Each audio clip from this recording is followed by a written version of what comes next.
Assalamualaikum warahmatullahi wabarakatuh. Salam dan bahagia.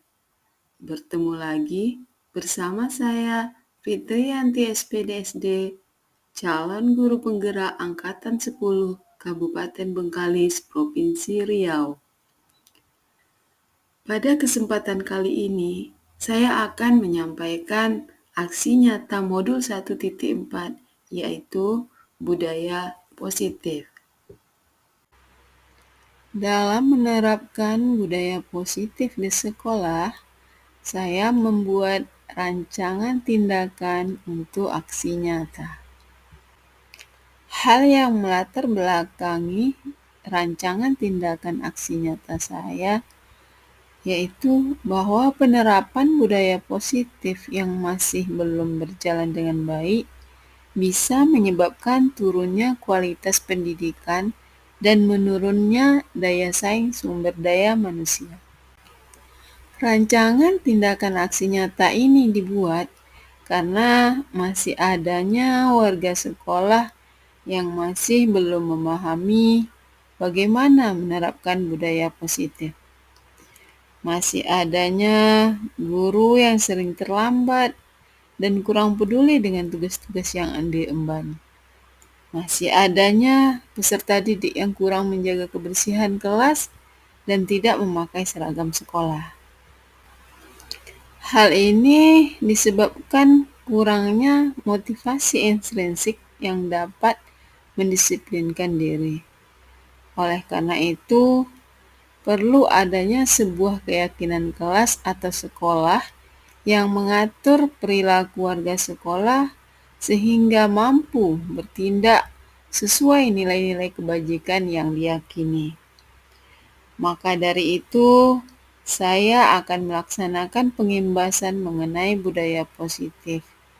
Besar harapan agar seluruh konsep inti budaya positif dapat dipahami oleh seluruh warga sekolah. Tujuan rancangan tindakan aksi nyata ini yang pertama, membimbing warga sekolah untuk berperilaku baik dan bertanggung jawab dengan membuat dan menerapkan keyakinan kelas atau sekolah. Yang kedua, meningkatkan pemahaman tentang budaya positif. Tolak ukur dari rancangan tindakan aksi nyata ini yaitu terbentuknya keyakinan kelas yang disepakati bersama wali kelas dan peserta didik, dan kemudian terlaksananya diseminasi konsep inti budaya positif di sekolah. Lini masa tindakan yang akan dilakukan yaitu waktu pelaksanaannya pada hari Kamis tanggal 30 Mei 2024 jam 13.00 waktu Indonesia Barat sampai dengan selesai. Tempat pelaksanaan di SD Negeri 43 Bengkalis dengan kegiatan yang pertama, menyusun keyakinan kelas dan melakukan diseminasi konsep inti budaya positif. Dalam rancangan tindakan aksi nyata ini, tentu saja saya membutuhkan dukungan dari berbagai pihak. Yang pertama yaitu kepala sekolah, kemudian rekan guru dan tenaga kependidikan, peserta didik, dan perlengkapan membuat keyakinan kelas seperti kertas, spidol, sticky note, lakban, dan lain-lain. Cara saya mendapatkan dukungan yang pertama, saya berkoordinasi dengan kepala sekolah dan rekan guru, dan kemudian saya juga menggunakan alat-alat yang tersedia untuk membuat keyakinan kelas dan membeli peralatan yang masih kurang. Demikianlah rancangan tindakan aksi nyata saya. Semoga bisa diterapkan di sekolah ataupun di kelas.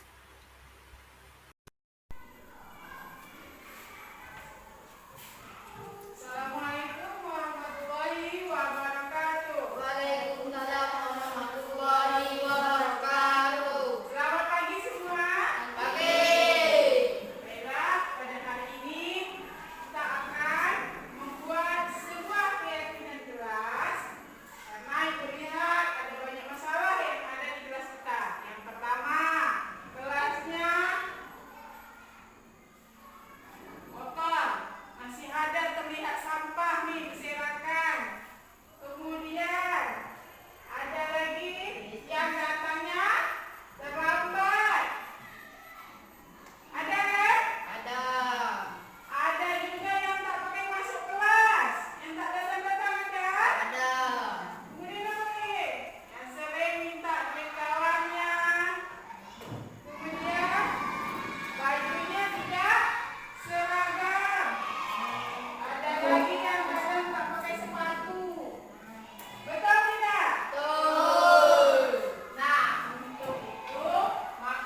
wabarakatuh. Waalaikumsalam warahmatullahi wabarakatuh. Alhamdulillah, pada hari ini kita diberi kesehatan untuk mengikuti kegiatan Pondel Semangat Berbagi Praktik Baik. Saya sebagai pembawa acara mengucapkan alhamdulillah, syukur pada Allah yang Maha Kuasa, kita pada hari ini diberi kesehatan untuk mengikuti acara berbagi praktik baik. Adapun acara kita yang pertama yaitu pembukaan yang sudah saya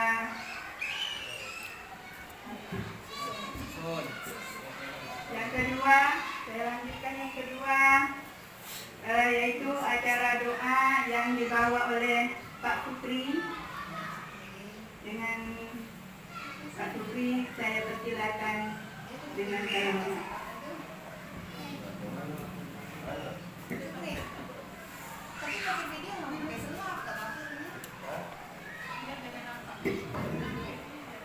Bismillahirrahmanirrahim. Assalamualaikum warahmatullahi wabarakatuh.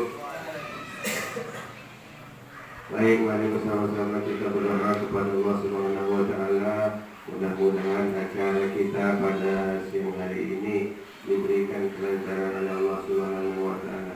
Alhamdulillah wa billahi al-Fatihah. A'udzubillahi minasyaitonir rajim. Bismillahirrahmanirrahim. Alhamdulillahi rabbil alamin. Arrahmanir rahim. Maliki yaumiddin. Iyyaka na'budu wa iyyaka nasta'in. Ihdinas siratal mustaqim. Siratal ladzina an'amta 'alaihim ghairil maghdubi 'alaihim waladdallin. A'udzu billahi minasyaitonir rajim. Bismillahirrahmanirrahim. Alhamdulillahi rabbil alamin. Hamdan syakirin, hamdan na'imin, hamdan yuwati ni'amahu wal kafiru mazidah. Ya Rabbana lakal hamdu kama yanbaghi li jalali wajhikal karim wa li'azimi sultanik. Allahumma salli wa sallim wa barik ala sayyidina Muhammadin wa ala alihi wa sahbihi ajma'in. Allahumma ighfir lana dhunubana wa liwalidina warhamhum kama rabbawna shighara wa li'awladina wa mashayikhina wa li'ikhwanina fid din wa li'ashabina wa ahbabina wa liman ahabbana fika wa liman ahsana ilayna wa lil mu'minina wal mu'minat wal muslimina wal muslimat al-ahya'i minhum wal amwat. Rabbana zalamna anfusana wa illam taghfir lana wa tarhamna lanakunanna minal khasirin. Rabbana la tuzigh qulubana ba'da idh hadaytana wa hab lana min ladunka rahmatan innaka antal wahhab. Allahumma inna nas'aluka salamatan fid din wad dunya wal akhirah wa 'afiyatan fil jasad wa ziyadatan fil 'ilm wa barakatan fil rizq wa tawbatan qabla al-maut wa rahmatan inda al-maut wa maghfiratan ba'da al-maut. Allahumma hawwin 'alaina fi sakaratil maut wan najata minan nar wa afwa 'inda al-hisab. Allahumma a'inna 'ala dhikrika wa syukrika wa husni ibadatik. Allahumma anzil rahmata wa ni'mata wa sihhata wa salamata 'alaina birahmatika ya arhamar rahimin. Rabbana hab lana min azwajina wa dhurriyyatina qurrata a'yun waj'alna lil muttaqina imama. Rabbana atina fid dunya hasanah wa fil akhirati hasanah wa qina 'adzaban nar. Wa sallallahu ala sayyidina Muhammadin nabiyil ummi wa ala alihi wa sahbihi ajma'in. Subhana rabbika rabbil izzati 'amma yasifun wa salamun 'alal mursalin walhamdulillahi rabbil alamin. Assalamualaikum warahmatullahi wabarakatuh. Terima kasih saya ucapkan kepada Mbak Putri. Semoga acara ini berjalan dengan lancar. Acara selanjutnya yaitu menyanyikan lagu wajib Indonesia Raya yang dipimpin oleh Ilis Susianti. Kepada peserta diharap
kembali.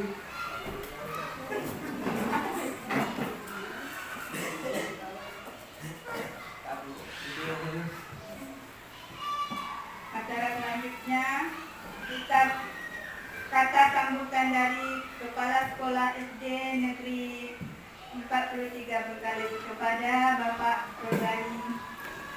Saya silakan dengan segala hormat.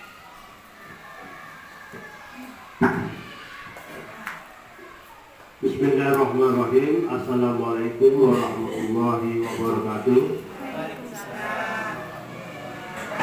Alhamdulillah Rabbil Alamin. Wassalatu wassalamu asyrafil anbiya'i wal mursalin wa ala alihi liman rahmat dan karunia sehingga kita dapat bersama-sama hadir dalam satu rangkaian acara aksi nyata yaitu Pakai Baik, yaitu dengan judul budaya positif modul 14 yang akan disampaikan oleh Ibu Fitriyanti SPD. Selain itu salam yang akan sampaikan buat junjungan kita Nabi besar Muhammad SAW pada keluarga dan sahabatnya dengan ucapan Allahumma shalli ala Sayyidina Muhammad wa ala ali Sayyidina Muhammad. Mudah-mudahan kita duduk nanti mendapat syafaat atas pertolongan dan amin amin ya rabbal alamin. Yang kami hormati Bapak Ibu Majelis Guru SD 43 Bengkalis atau dengan kombel semangat 43 Bengkalis. Alhamdulillah nanti mudah-mudahan kegiatan kita aksinya pada hari ini dapat berjalan dengan baik dan lancar. Apa yang disampaikan oleh penyampai nanti mudah-mudahan ada manfaatnya bagi kita semua, menambah wawasan kita, menambah ilmu kita, sehingga kita dalam kegiatan sehari-harinya dalam menjalankan tugas kita lebih baik lagi. Itu harapan kita. Mari kita belajar bersama-sama mana yang lebih dapat memberikan kepada kita wawasan-wawasannya, ilmu-ilmunya kepada kita. Mudah-mudahan bermanfaat bagi kita semuanya. Bapak Ibu, mari kita ikuti dengan sangat bersama sampai akhirnya nanti ada bisa kita laksanakan, kita terapkan mungkin di kelas atau di masyarakat. Itu saja yang kami sampaikan, lebih kurang mohon maaf. Kami sudahi. Wassalamualaikum warahmatullahi wabarakatuh. Waalaikumsalam. Terima kasih kami ucapkan kepada Bapak Rodani. Acara selanjutnya yaitu penyampaian berbagai praktik baik yang disampaikan oleh Ibu Fitriyanti SPD. Kepada Ibu saya persilakan. Assalamualaikum warahmatullahi wabarakatuh. Puji syukur kepada Allah Subhanahu wa taala yang telah memberikan kita kesempatan untuk berkumpul dalam kegiatan pada hari ini, yaitu berbagi praktik baik dengan judul budaya positif. Salawat beserta salam semoga pula kita kirimkan kepada baginda Rasulullah SAW dengan ucapan Allahumma shalli ala Sayyidina Muhammad wa ala ali Sayyidina Muhammad.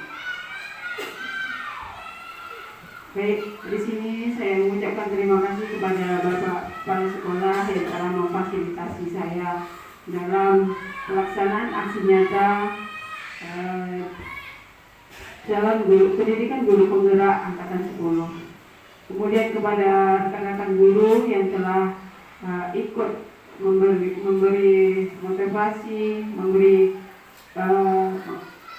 waktunya, menyediakan waktunya untuk bersama-sama mengikuti kegiatan ini. Di sini saya menyampaikan bahwa kegiatan pada hari ini adalah untuk keperluan saya dalam melengkapi tugas-tugas saya sebagai calon guru penggerak. Namun di dalam kegiatan ini terdapat juga kebutuhan, kepentingan kita bersama untuk memajukan sekolah. Bagaimana kita bersikap dalam menghadapi anak-anak dan rekan sejawat.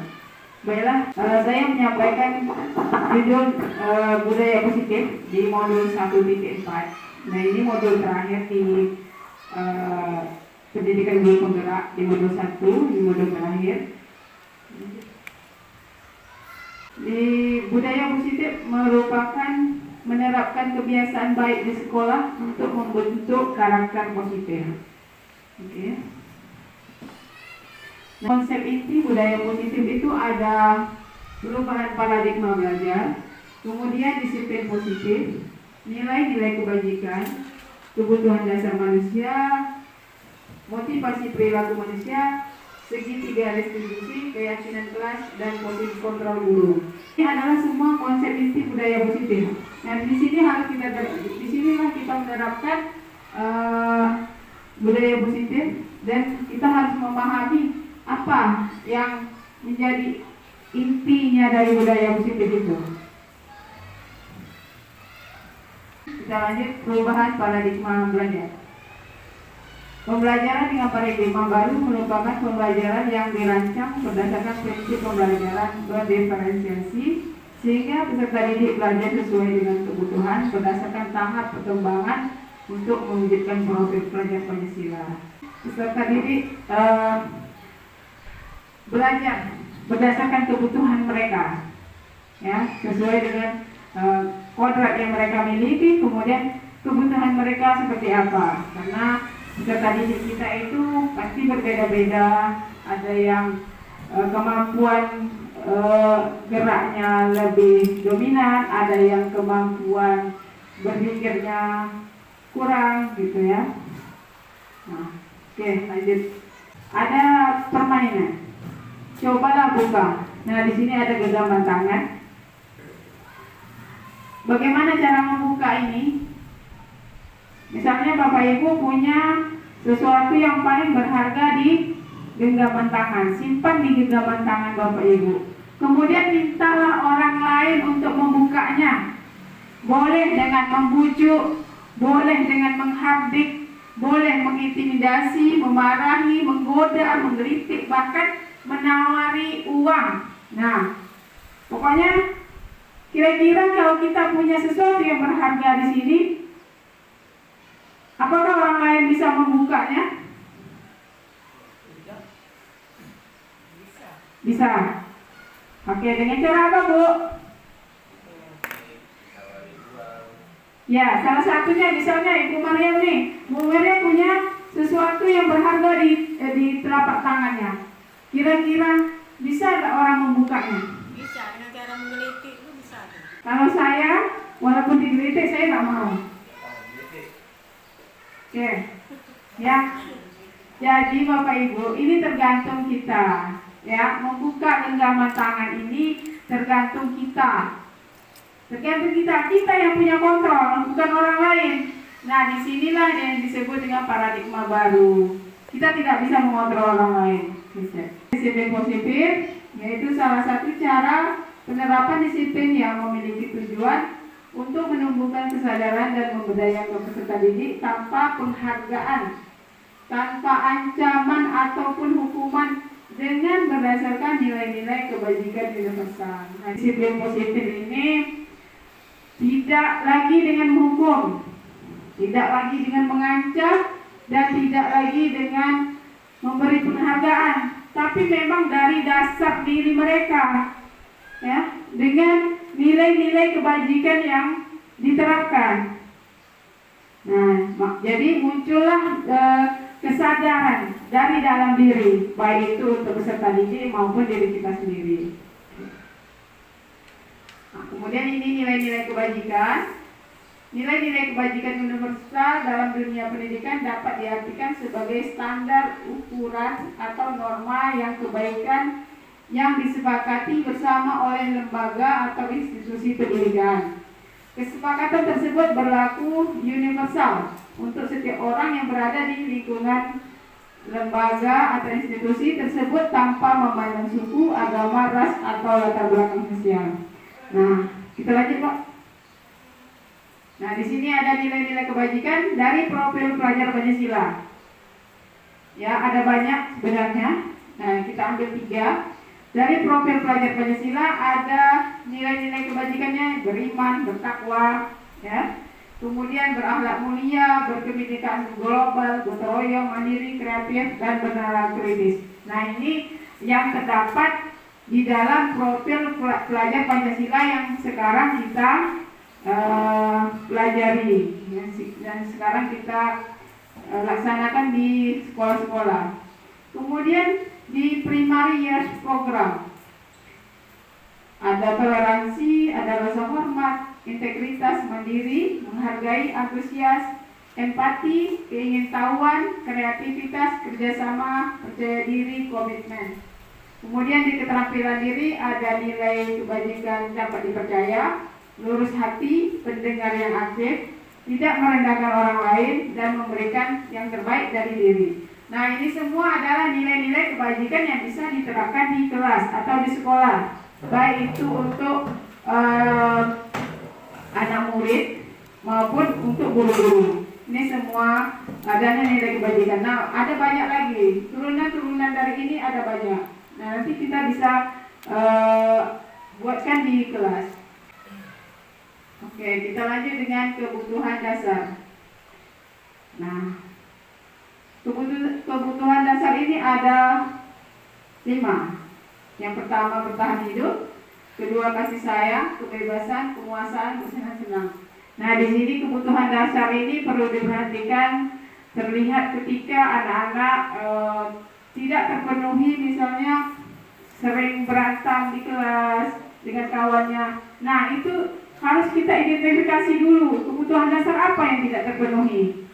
Ya, bisa kasih sayang misalnya karena sering berantem, boleh kita cek dulu, identifikasi apa kebutuhan dasar yang tidak terpenuhi. Oke. Nah, di sini bertahan hidup.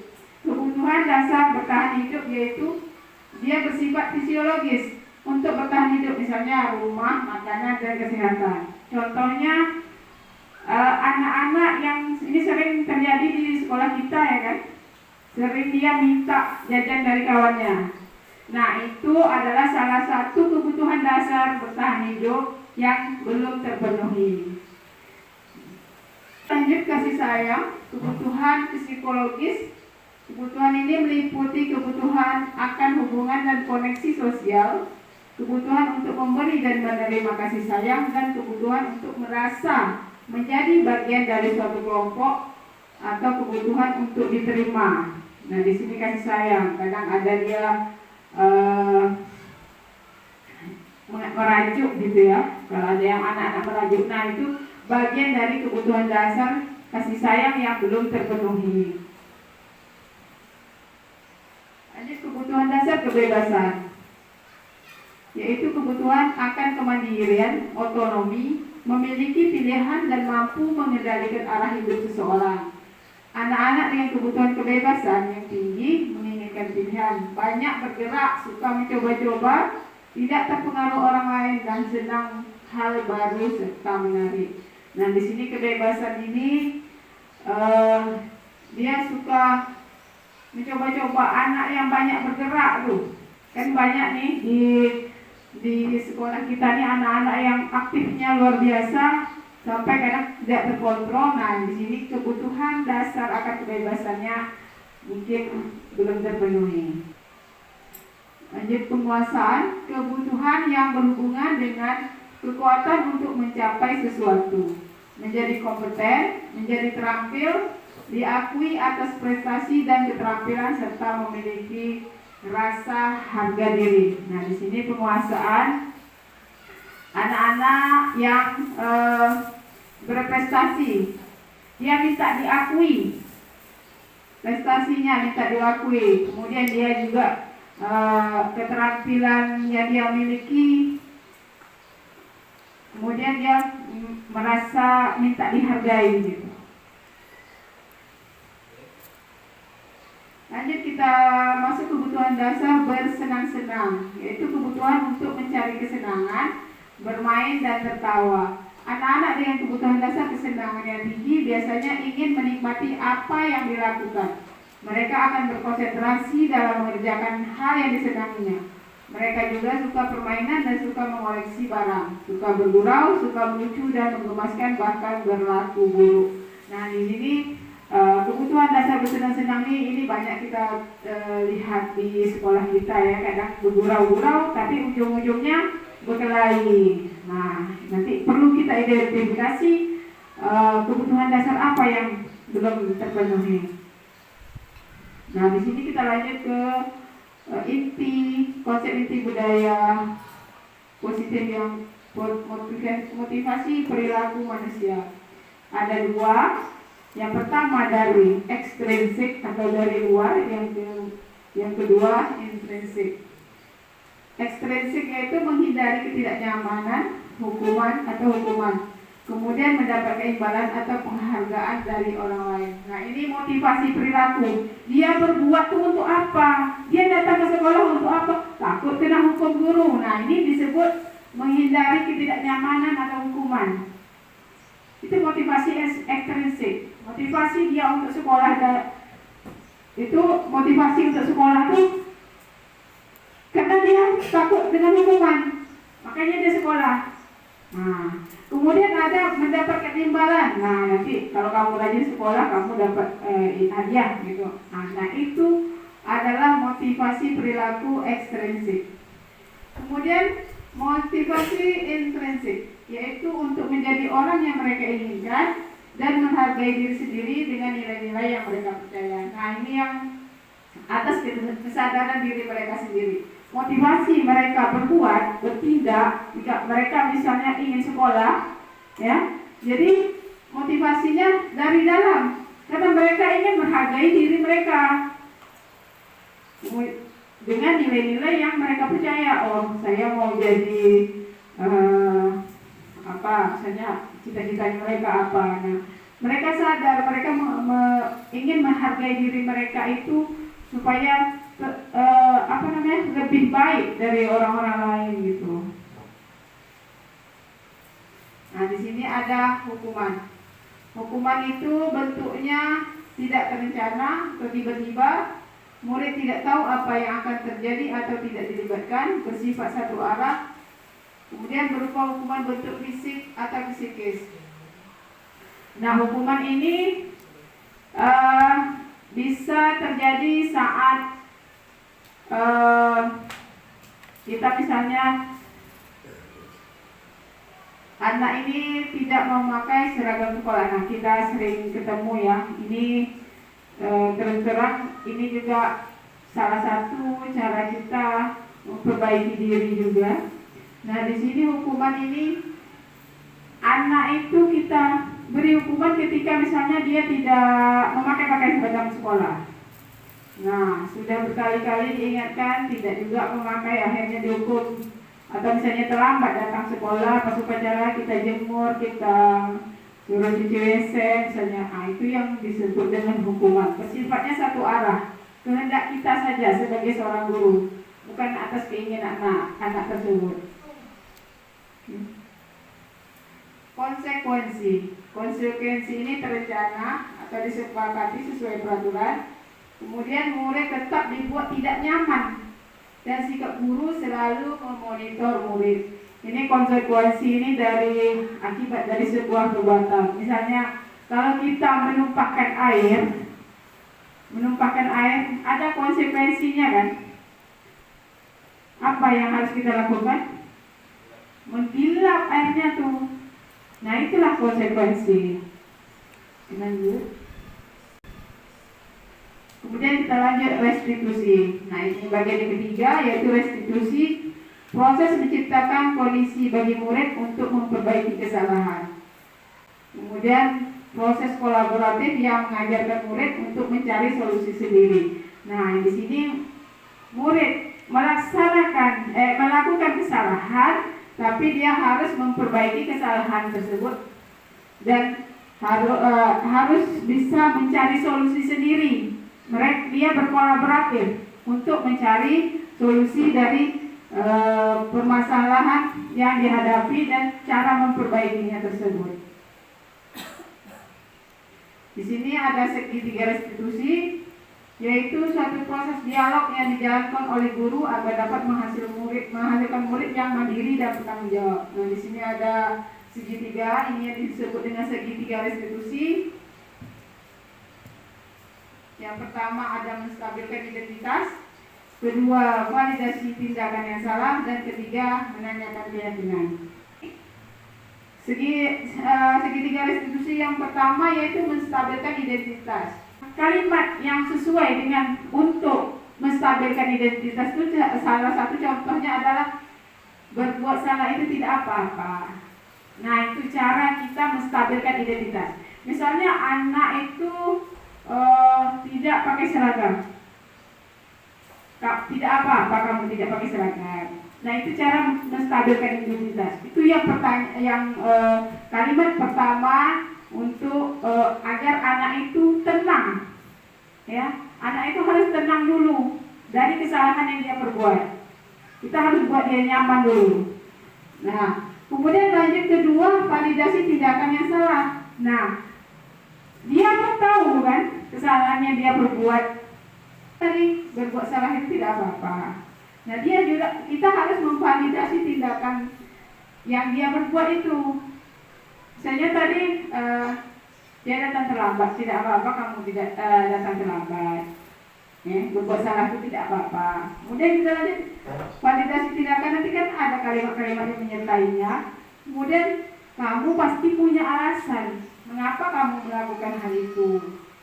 Nah, itu pertanyaan. Supaya apa? Supaya anak ini tidak merasa bersalah, tidak merasa tertekan dengan apa kesalahan yang telah dia perbuat. Yang ketiga yaitu menanyakan keyakinan. Nah, pertanyaan bisa jadi seperti ini. Kamu mau jadi yang seperti apa? Nah, itu menanyakan keyakinan. Di sini kita lanjut, mengapa keyakinan kelas? Mengapa bukan peraturan kelas? Kami mempelajari tentang keyakinan kelas. Selama ini kita tahunya peraturan kelas ya, peraturan sekolah, peraturan kelas, itu yang kita tahu. Terus banyak di kelas itu bertempel lah peraturan kelasnya. Apakah terlaksana? Terlaksana kira-kira tidak? Sebaiknya. Keyakinan kelas itu dibuat bersama peserta didik yang akan membuat peserta didik merasa memiliki kelas tersebut. Nah, keyakinan kelas itu dibuat bersama dengan anak-anak. Jadi mereka tuh merasa mereka punya kelas, mereka yang punya, gitu. Kemudian hal tersebut akan meningkatkan motivasi belajar peserta didik karena mereka merasa bertanggung jawab untuk menjaga kelas agar tetap nyaman dan kondusif. Nah, itu tadi fungsi dari keyakinan kelas yang dibuat bersama, karena tidak hanya kita, anak juga ikut bersama membuatnya. Kalau kita yang membuat, terus mereka tidak mematuhi, berarti kesalahannya bukan kesalahan mereka, karena kita yang membuat. Tapi kalau kita sama-sama dengan anak disepakati, maka apabila terjadi kesalahan, dia sudah menerima konsekuensi. Dan di situ nanti di keyakinan kelas tentu ada perjanjian yang disepakati. Nah, di sini proses pembentukan keyakinan kelas mewujudkan budaya positif. Yang pertama, nih untuk membuat keyakinan kelas itu ditanyakan dulu pendapat peserta didik ini tentang masalah dan harapan kelas. Masalah dan harapan. Ini juga berlaku untuk guru bidang studi ya, sama. Ditanyakan dengan anak itu, nanti kalau misalnya guru bidang studi bisa tentang pelajaran. Ya. Kemudian eksplorasi ide dari peserta didik untuk mencapai kelas impian. Nah, mereka mau jadi kelas seperti apa? Kelas mereka itu dieksplorasi, ditanyakan dengan anak-anak tuh. Tanyakan, mereka mau kelas yang seperti apa? Kemudian ambil kesimpulan dari ide peserta didik. Nah, ide yang mereka sampaikan tadi dibuat kesimpulan. Kemudian ubah menjadi keyakinan kelas.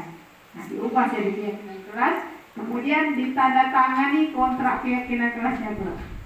Ya, harus ada kontraknya.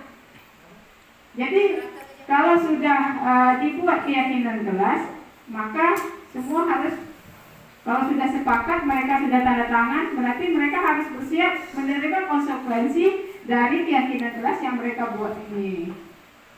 Nah,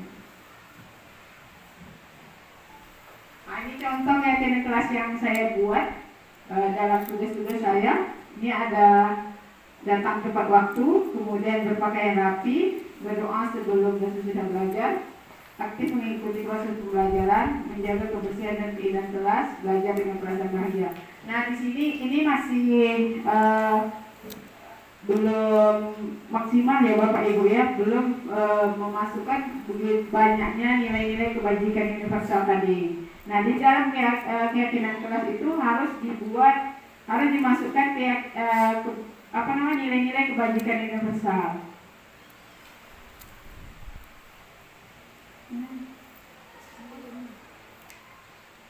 Oke, kita lanjut dengan 5 posisi kontrol guru.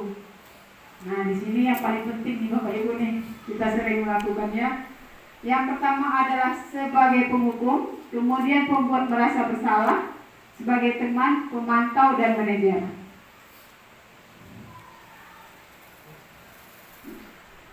Oke, untuk contoh penerapan 5 posisi kontrol yang dengan kasus siswa bertengkar dengan teman. Nih, dia bertengkar dengan temannya.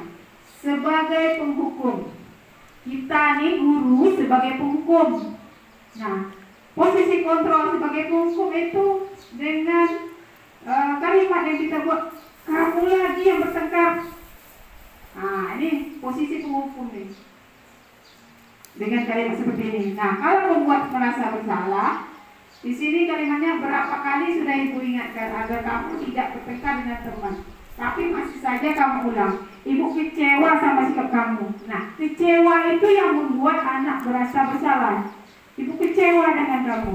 Tentu mereka merasa sedih gitu kan. Oke, lanjut. Dengan kasus yang sama, di sini posisi kontrolnya sebagai teman. Nah, ini sering juga saya lakukan, tapi tetap saja tidak efektif. Di sini contohnya, kali ini Ibu maafkan, kamu ingat tidak bantuan Ibu selama ini saat kamu dimarahi orang tua teman kamu. Nah, ini waktu dia berkelahi, kemudian orang tua temannya marah, terus kita membantunya. Nah, kalimatnya seperti ini, kalimat sebagai teman. Sering kita kadang ingin anak itu menjadi teman bagi kita, tapi ternyata malah melunjak. Ya, makin lama makin tidak menghargai. Lanjut ke pemantau, posisi kontrol sebagai pemantau.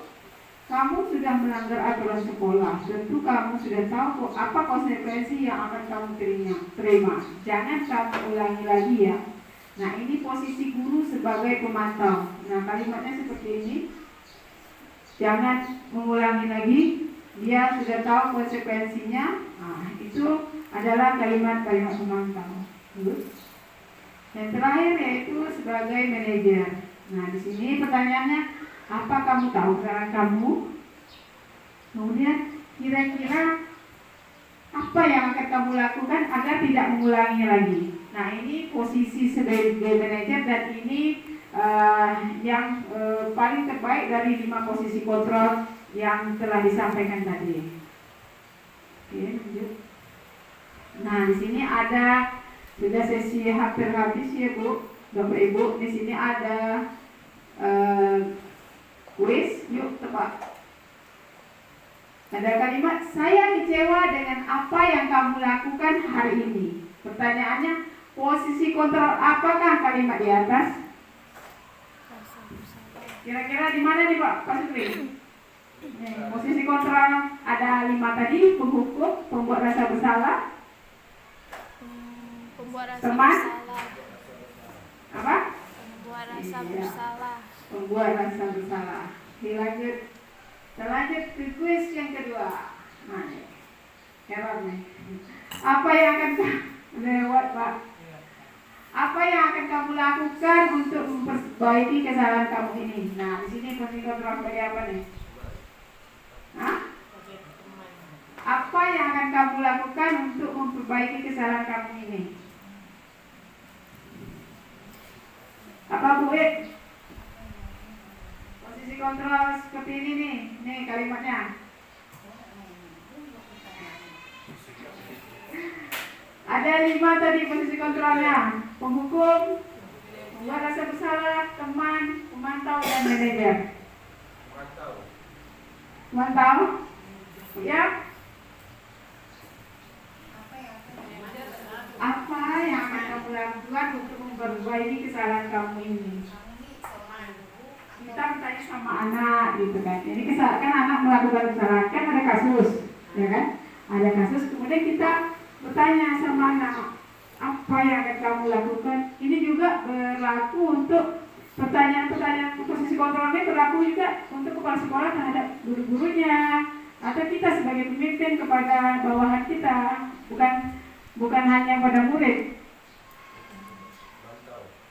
Apa nih? Manajer.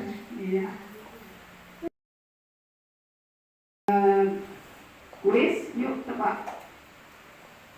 Ada kalimat, saya kecewa dengan apa yang kamu lakukan hari ini. Pertanyaannya, posisi kontrol apakah kalimat di atas?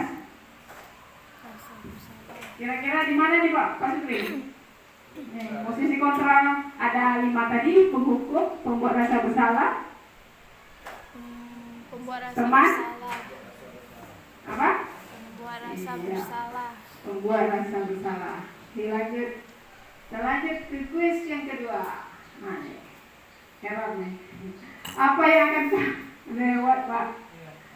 Apa yang akan kamu lakukan untuk memperbaiki kesalahan kamu ini? Nah, di sini posisi kontrol sebagai apa nih? Hah? Apa yang akan kamu lakukan untuk memperbaiki kesalahan kamu ini? Apa Bu Wid? Posisi kontrol seperti ini nih. Nih kalimatnya. Ada 5 tadi posisi kontrolnya. Penghukum, pembuat rasa bersalah, teman, pemantau, dan manajer. Pemantau? Ya? Apa yang akan kamu lakukan untuk memperbaiki kesalahan kamu ini? Kita bertanya sama anak gitu kan. Jadi kan anak melakukan kesalahan, kan ada kasus, ya kan? Ada kasus, kemudian kita bertanya sama anak, apa yang akan kamu lakukan? Ini juga berlaku untuk pertanyaan-pertanyaan posisi kontrolnya, berlaku juga untuk kepala sekolah terhadap guru-gurunya atau kita sebagai pemimpin kepada bawahan kita, bukan hanya pada murid. Apa nih? Manajer. Iya. Lanjut. Tolong lakukan demi menjaga nama baik sekolah, demi bapak dan ibu guru. Nah, ini apa nih? Tolong lakukan dengan menjaga nama baik sekolah, demi bapak dan ibu guru. Pemantau. Apa? Sebagai Pemantau. teman. Ini sebagai teman nih kalimatnya Bu. Kalau tolong nih kan kita minta tolong. Ya. Nah ini di sini ada pertanyaan. Menurut Bapak Ibu sebagai seorang pendidik, peran kontrol manakah yang seharusnya kita miliki? Hah? Pemantau. Bu Maryam. Bu Widya sebagai teman. Bu Bunda sebagai Bu Maryam sebagai apa?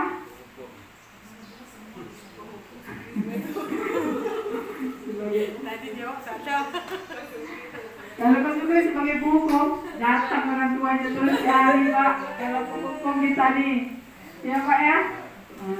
Seharusnya kita memiliki peran sebagai manajer, karena itu adalah peran yang lebih baik. Mungkin kita banyak melakukan posisi kontrol yang sudah kita buat, yang sudah kita ketahui itu banyak kita buat ya. Yang 4 itu, yang banyak itu 2, yang 1, 2, 3, yang banyak selalu kita buat. Yang nomor 1 banyak ya Pak. Oke, lanjut. Nah, ini dan terakhir sudah selesai penyampaian saya. Sekarang saya kembalikan kepada MC untuk lanjutkan sesi berikutnya. Assalamualaikum warahmatullahi wabarakatuh. Waalaikumsalam warahmatullahi Berbagi praktik baik. Semoga yang disampaikan bermanfaat untuk kita semua. Amin. Acara selanjutnya kita buka sesi tanya jawab kepada Bapak Ibu yang mau bertanya. Silakan. Pertanyaan pertama. Siapa yang mau tanya? Siapa yang mau bertanya silakan.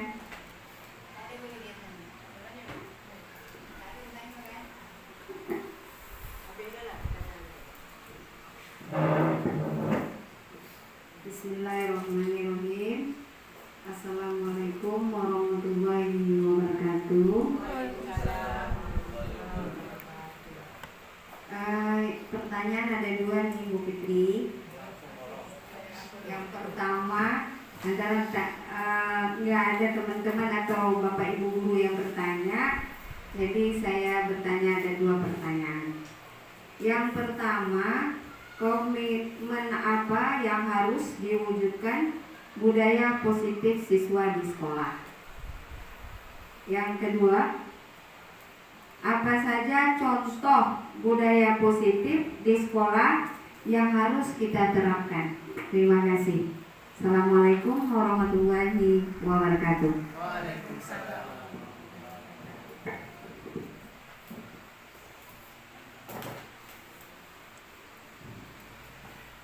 Oke, terima kasih Bu Widya dengan pertanyaan yang luar biasa. Yang pertama saya jawab pertanyaan pertama dulu, komitmen yang untuk menerapkan budaya positif di sekolah. Oke. Tadi saya sudah sampaikan bahwa kita harus membuat keyakinan kelas dengan atau keyakinan sekolah. Kalau untuk di sekolah, di keyakinan sekolah namanya. Kalau untuk di kelas, karena kita sebagai guru, maka itu dinamakan keyakinan kelas. Nah, di situ kita harus menerapkan nilai-nilai kebajikan dengan membuat keyakinan kelas. Tadi di nilai-nilai kebajikan di proyek profil pelajar Pancasila ada, kemudian di apa lagi itu yang tadi ada yang 3 saya sampaikan. Nah, di situ bisa dikembangkan lagi, bisa menghormati orang lain, bisa sesuai kebutuhan anak. Kebutuhan dasar tadi sudah disampaikan ada 5. Nah, di situ ditampilkan, disebutkan di dalam keyakinan kelas itu. Maka barulah bisa setelah dibuat keyakinan kelas kan di situ ada disepakati. Sama juga di sekolah. Nanti guru-guru di awal tahun ajaran baru itu nanti harus dibuat dulu keyakinan sekolahnya. Sama juga di kelas. Buat dulu keyakinan kelasnya, apa yang dibutuhkan di kelas, kemudian nilai-nilai apa saja yang harus kita masukkan di dalamnya. Tadi sudah saya sampaikan di awal. Kemudian kebutuhan apa yang diperlukan oleh anak tersebut. Setelah dibuat, disimpulkan, dieksplorasi dulu Bu, ide-ide dari anak-anaknya tadi. Mereka butuhnya seperti apa, kelasnya seperti apa, pelajarannya bagaimana. Kita eksplorasi dulu ide mereka, kemudian baru kita simpulkan. Nah, baru kita tuangkan di keyakinan kelas ini. Setelah disimpulkan, baru kita sampaikan ke anak-anak bahwa ini yang harus kita laksanakan. Kalau sudah disepakati, maka harus ditandatangani. Maka bisalah itulah yang dinamakan komitmen untuk menjalankan keyakinan kelas ini tadi. Jadi bukan lagi peraturan. Jadi komitmennya seperti itu Bu. Sama-sama membuatnya. Bukan kita saja, bukan kehendak kita guru, tapi harus bersama-sama dengan anak tuh. Sama juga kita dengan sekolah. Kepala sekolah dan guru membuat keyakinan sekolah. Sama-sama kepala sekolah meminta ide dari guru-guru kebutuhan apa yang kita butuhkan. masukkan di dalamnya nilai-nilai kebajikan universal tadi. Gitu Bu Widya, itu pertanyaan nomor 1. Kemudian yang kedua, contoh budaya positif. Ya sebetulnya sudah tahu juga ya budaya positif itu seperti apa. Balik lagi saya menjelaskan, budaya positif itu kan yang lahir dari diri kita sendiri, bukan tersebab hukuman. Misalnya dia disiplinnya datang tepat waktu gitu kan anak-anaknya.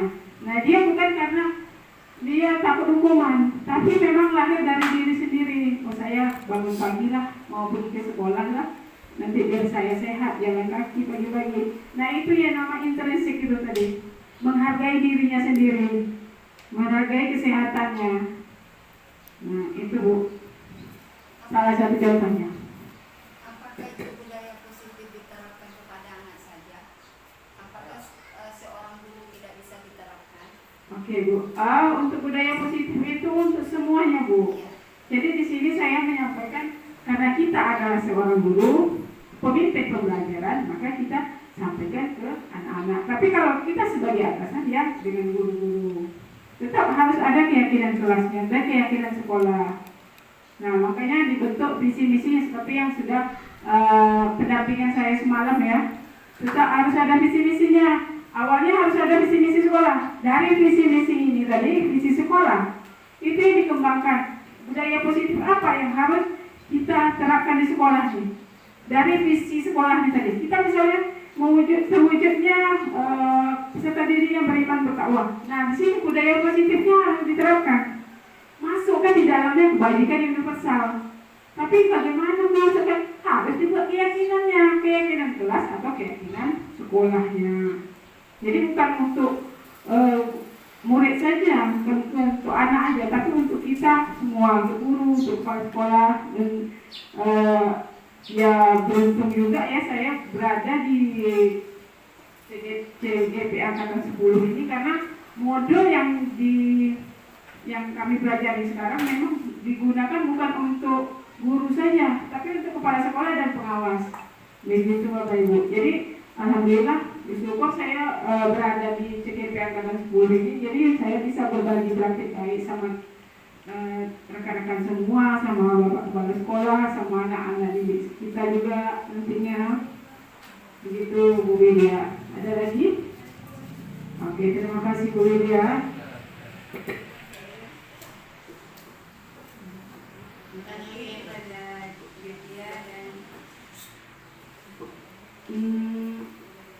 Masih ada lagi yang ingin ditanyakan? Iya, udah diborong deh dah ya. Jangan gitu. Masih ada? Iya. Masih ada? Pas. Kalau tidak ada lagi yang bertanya, saya sebagai pembawa acara mengucapkan terima kasih kepada Ibu Fitri yang telah membagi ilmunya dengan apa yang telah dipaparkan hari ini bisa bermanfaat buat kita semua. Amin. Saya selaku pembawa acara mohon maaf atas kekurangan, memang banyak kurang. Dan saya sudahi, wabillahi taufiq wal hidayah. Wassalamualaikum warahmatullahi wabarakatuh. Waalaikumsalam. Demikianlah tindakan aksi nyata yang telah saya lakukan. Walau aksi nyata saya ini masih jauh dari kata sempurna, namun besar harapan saya diseminasi yang sudah saya paparkan memberi dampak baik bagi warga sekolah, dan semua inti budaya positif dapat diterapkan. Akhir kata, jalan-jalan mencari sirih. Cukup sekian dan terima kasih. Wassalamualaikum warahmatullahi wabarakatuh.